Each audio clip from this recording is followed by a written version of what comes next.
Every single day, you make a choice you don't even realize is a choice. Walk in the morning or walk in the evening. Most people pick whichever fits their schedule and never think about it again. But here is the critical rule. Your body responds to a walk completely differently depending on what hormonal state it is in when you take that first step. Same pace, same distance, same effort. Two completely different biological outcomes. In this video, we are going to put the morning walk and the evening walk side by side and show you exactly what happens inside your body during each one. Not opinions, not fitness influencer guesses, the actual biology. And by the end, you will know exactly which one burns more fat. And more importantly, why. The morning walk, what your body is working with. Think of your body first thing in the morning as a building that has just finished its overnight maintenance shift. If you have not eaten yet, your insulin is low. Your liver has spent the night converting stored fat into usable energy. Your fat cells are open. The maintenance crew we have talked about in previous videos has been running for hours. This is the state your body is in when you step outside for a morning walk. We tend to think that any walk burns the same amount of fat regardless of timing. It does not. The fuel source your body reaches for during exercise depends entirely on what is available in your bloodstream at that moment. In a fasted morning state, glucose is low, insulin is low. So when you start walking, your body has nowhere else to turn. It reaches directly for fat. This is not a metaphor, it is a biological reality. Walking in a fasted state forces your body to draw on stored fatty acids almost immediately because the easy fuel, circulating glucose from a recent meal, simply is not there. The cortisol factor. But here is the catch with morning walks. Cortisol is naturally at its highest point of the day right when you wake up. This is normal. This is supposed to happen. It is what gets you out of bed and alert. We tend to think of cortisol as purely a stress hormone, something to avoid entirely. It is not that simple. A healthy morning cortisol spike actually works alongside fat burning, not against it. It helps mobilize fatty acids from storage and makes them available for your muscles to use as fuel. So a morning walk, taken during this natural cortisol peak, gets a kind of biological assist. Your body is already primed to release fat into the bloodstream. The walk simply directs that fuel toward your muscles instead of letting it circulate and get restored. This is the morning walk's biggest advantage. You are working with your hormones, not against them. The evening walk, a completely different body. Now think of your body in the evening. By this point, you have likely eaten at least 2 meals. Your blood sugar has spiked and fallen multiple times throughout the day. Insulin has been elevated on and off since breakfast. This is an entirely different metabolic environment. When you walk in the evening, your body has glucose readily available in the bloodstream, often more than it needs. So instead of reaching directly for fat, your body burns through that circulating glucose first.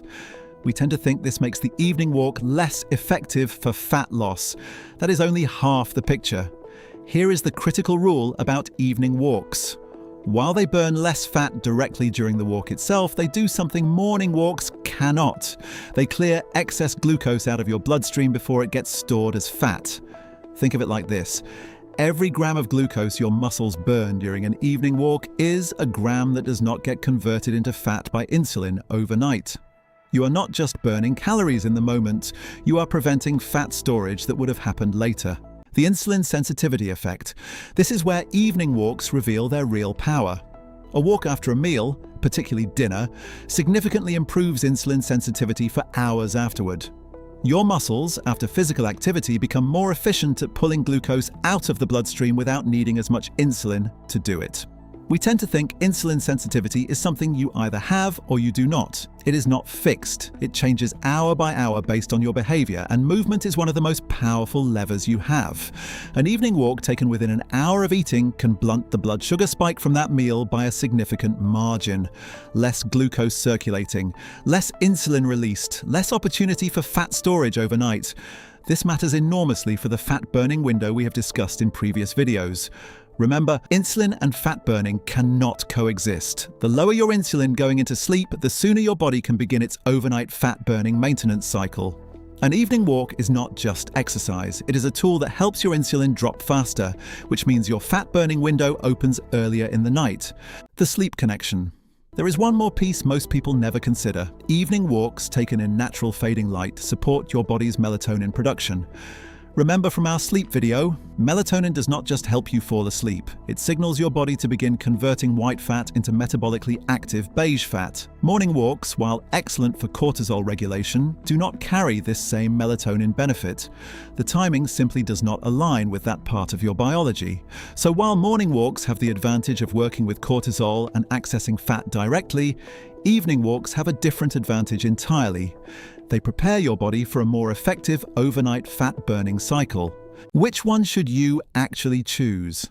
Before we get to the final verdict, here is something most comparison videos skip entirely. Your best choice depends on what you are actually optimizing for. Not everyone has the same goal, and the biology supports different answers for different people. If you are someone who struggles primarily with blood sugar spikes, frequent energy crashes, sugar cravings an hour after meals, or a diagnosis of insulin resistance, the evening walk is almost certainly your priority. The glucose clearing effect directly addresses the exact mechanism causing your symptoms.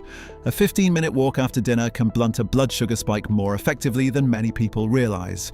If you are someone whose main struggle is stubborn visceral fat, despite consistent effort, and your blood sugar control is already reasonably good, the morning fasted walk may give you the additional edge you are looking for. You are not fighting glucose.